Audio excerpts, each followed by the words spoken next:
Okay, oli ku Uganda lifestyle webale nnyo kubanga otugoberera mikono gyange muri mutya mbagala nnyo n'okusinga kye mulowooza ndi mu moods ezaba Miss Kadama, Miss Hustler, Miss Competition zino zitulimu baba empaka z'aba hustler n'abagambe zino empaka tuli mu mwoyo mulungi tetuli ku byaba tetuna byakola nno obula tuli mu kunyumirwamu to have fun ku Uganda lifestyle bo official broadcaster bana pa bale ba World Connect bali mu kintu kino bash to pushing ndi mchala shube kutumiddeko amina kutumiddeko okuvali mu Labour World saako ne banafe Calvin Rich ne bano mwebale nyaba zetabyemu mwebale ddala kakadi ejo tobadde mu parliament ku nsonga za mukulu Bujingo Aloysius owa HPM Canaan musajja inalika omunane zettaka yekka mu kibuga omusajja ono okuvalira alangira omukyala ekikulu kuto ensonga no zaakawa mwazira bangezo okusaaga naye muganda wange abakazi n'abakyala mutadde ekiyinja kwa Aloysius Bujingo wetogere ensonga zino zituse mu parliament pa government esazewe ziyingiremu era ng'ebyafulumye mu parliament nakuleggulo mu lutuulo lwadde mu parliament bigamba bwe biti ekisooka government eragidde UCC netwala Communications Commission eragidde UCC ekole ku kunoonyereza kunoonyereze ku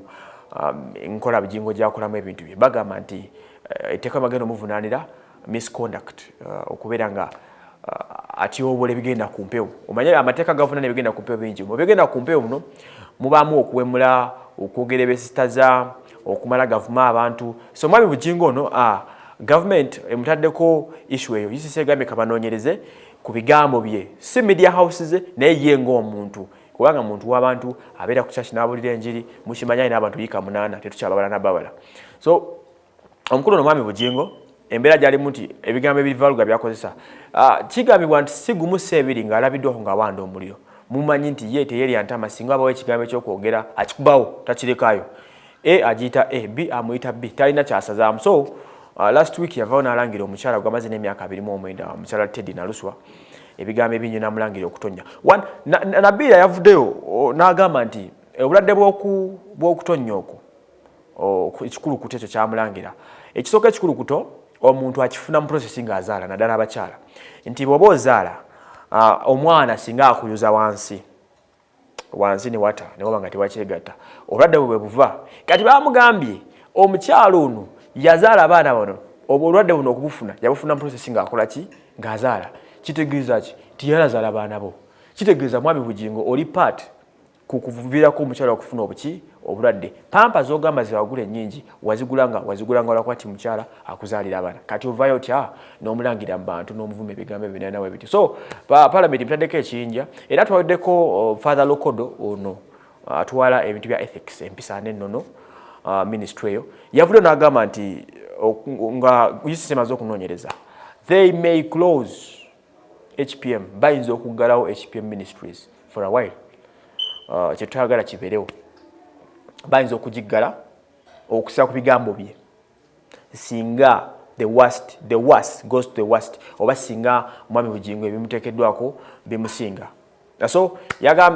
bagambye nti bo tebakyamuteeka mu kategori za pasita kubanga omuntu asumba abantu abasukka mu kakadde toyinza kubanga oyogera ebigambo ebifaana bwe bityo olina okubeera ng'oli exemplary to the world so bebe biri mu parliament akakiiko akanoonyezebwa kataddewo dda okubanga kafulumya ensonga ya Bujingo n'ebigenda kwengeza at the same time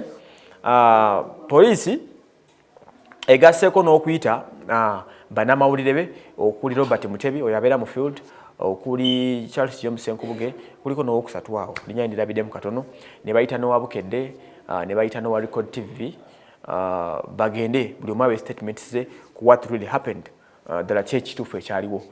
Nkubuge yavudde ne defending n'agamba nti ye mu ebintu ebyabeererawo yali ali mu ofiisi ye teyamanya byafa wabweru ne poliisi ebayise so that they can explain more about those issues ne kati abantu kowa entuufu mugivuddeko ze mukulaba okwange nti ensonga y'abatabula yali Bujingo okwogerera mukyala bibi kati ate wetwogerera abantu abasinga bavudde ku mulamwa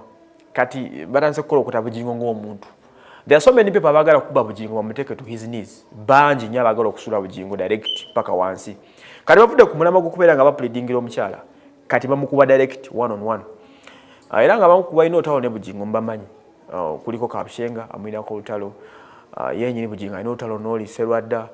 n'abantu ab'enjawulo abagala okuteeka Bujingo wansi because of his ministry so bingi bikyaliwo awo katusabe nti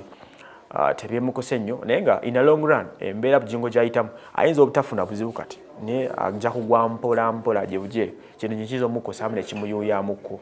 naye nga byebyo okyali ku lifestyle weebale nnyo okuba nga otugoberera awaswa Emmanuel ne Edgar Wycliffe Salimbawo okuba nga tubikutuusaako.